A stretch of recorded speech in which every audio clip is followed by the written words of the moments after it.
toutes et à tous et bienvenue sur les vidéos d'Equi Communique. Alors nous voici devant ce très joli cheval qui est de race allemande, qui a été récupéré par une propriétaire aimante il y a à peu près 2 ans. Et la propriétaire va nous expliquer un petit peu comment est son cheval. Et puis moi je vous expliquerai ce que ce cheval me renvoie, parce qu'en fait je viens déjà de commencer à le magnétiser, mais je voulais vous en faire part. Parce que c'est quand même assez important ce qu'il dégage et du coup ça peut éveiller entre guillemets des personnes qui peuvent avoir des chevaux dans son cas. Donc j'ai récupéré le cheval il y a 2 ans qui tiquait de façon plutôt normale. Enfin normale, en tout cas. Donc il tique à l'air en fait. Il tique à l'air. Et donc en fait, au fur et à mesure du temps, il s'est mis à plus en plus tiquer. Et je pensais que c'était simplement un souci d'estomac parce que on sait que quand ils tiquent, ils ont mal à l'estomac et que c'est un cercle vicieux quoi. Et en fait, je me suis rendu compte que même en étant au repos, il maigrissait et qu'il était vraiment. J'avais l'impression qu'il était tout le temps fatigué en fait.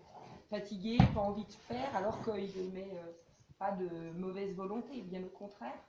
Donc voilà, donc je me suis dit il y a un problème parce que c'est pas normal qu'un cheval qui ne fait rien et qui mange comme des autres soit asthénique quoi, enfin pas envie, enfin finalement un peu en déprime entre guillemets. Enfin, c'est voilà.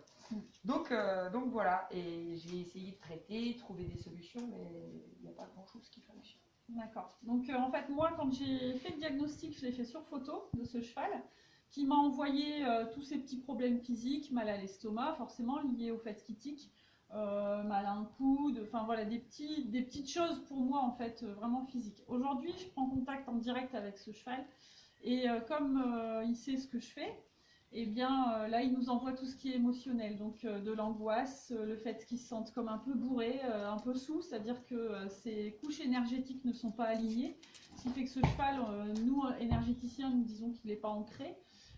Il n'est pas en phase entre guillemets avec lui-même, mais tout ça lié à un traumatisme qu'il a dû avoir de manière antécédente.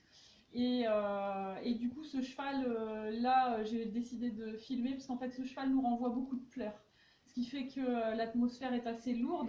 Alors, il faut savoir que les chevaux sont très souvent en intériorisation lorsqu'ils souffrent.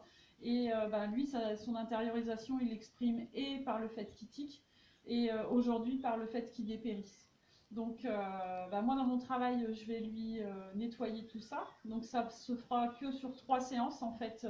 On ne pourra pas aller moins parce que les couches énergétiques c'est comme un oignon, il faut en enlever au fur et à mesure, et pour pouvoir accéder justement au plus gros de sa pathologie et puis le délester de tout ça. Et puis je pense qu'une fois que ce sera fait, on aura un cheval beaucoup mieux dans sa peau et qui reprendra de l'état.